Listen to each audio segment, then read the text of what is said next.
হ্যাঁ guys, welcome back my new blog. তো আজ থেকে না আমাদের ওহুজ পড়ে গেছে, আমার দাদু মারা গেছে। কারণ বয়স হয়ে গেছিলো অনেক, আর রোগ কিছু একটা রোগ হয়েছিল হয়তো। কারণ আমার নিজের দাদু না, আমার দাদুর ভাই, মানে আমার দাদু হয়, 3 বছরের বিছানায় পড়েছিল পুরো, অনেক মানে কষ্ট পেয়েছে, আজ মারা গেছে। আর আমার মেন প্রবলেম হলো আমি হোটেল লাইনে কাজ করি, আমার খাওয়া দাওয়া অনেক প্রবলেম হবে।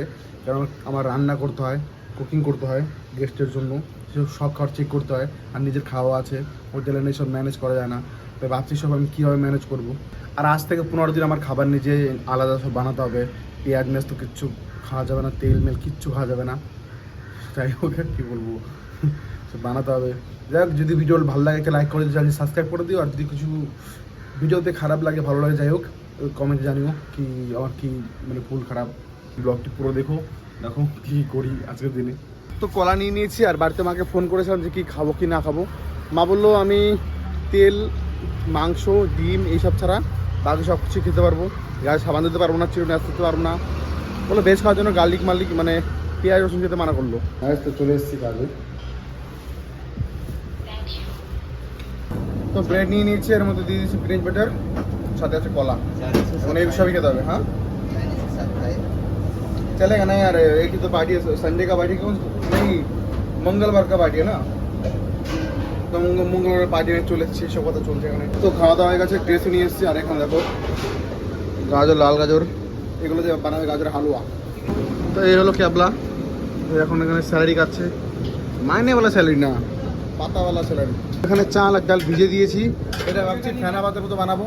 মাঝখানে হালকা একটু ঘি দিয়ে দেবো আর পানির দিয়ে দেবো। কিন্তু আমি আবার এরকম দেখছি অ্যাড করলাম, এই যে ফুলকপির রিন্স আর শুধু তো পানির আছেই। তো খাবার খেয়ে নিয়েছি, ওই খিচুড়ির মতো বানিয়েছিলাম, অ্যাকচুয়ালি টেস্টলেস ছিল, কি বলবো। আর দাঁড়িয়ে হয়ে গেছে বড় 15 দিন আগে কাটতে পারো না।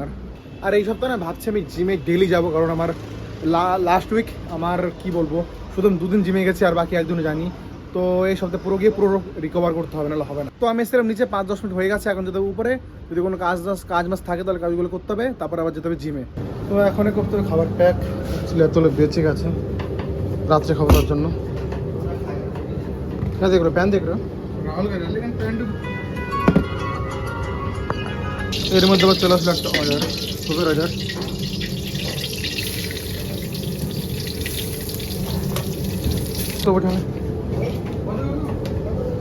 তো একটা সুপার অর্ডার ছিল, মেরে দিয়েছি। আর এখানে দেখো হালুয়া হয়ে গেছে, গাজরের হালুয়া, পুরো কাজু ভরার মধ্যে। কেউ যদি খাও তাহলে চলে এসো, খাইয়ে দেবো তাকে।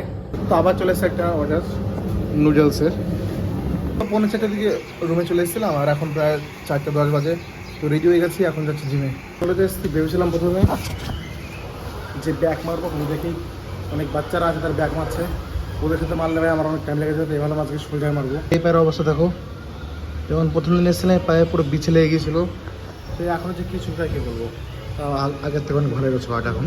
তো আমি তো হয়ে গেছি রেডি, বাস জলের বোতল আর টাওয়ালটা বাকি। আর শোল্ডার এক্সারসাইজ উপরে না, হাতে নিচে গিয়ে করবো। প্রথম আর হচ্ছে এই মেশিনটা দিয়ে।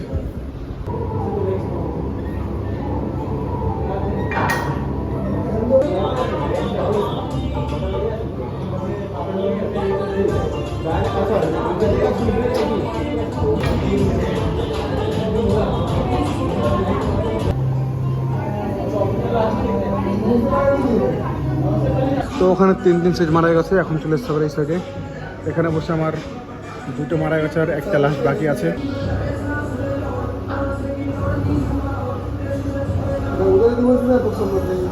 তো জিম তো হয়ে গেছে, আর আজকে ডাম্বালতে কিছু মারলাম না, শুধু মেশিনে মারলাম। আর ভাবছি অ্যাপস মারবো কি মারবো না, দেখি ঠিক নেই না মারতে পারি, তাড়াতাড়ি চলে যেতে পারি রুমে। গাছ তো চলে এসেছি রুমে, প্রায় 6টা বাজতে গেল। এবার একটু ঘুমাতে হবে, নাহলে আবার ডিউটি যেতে পারবো না 6:30টার সময়।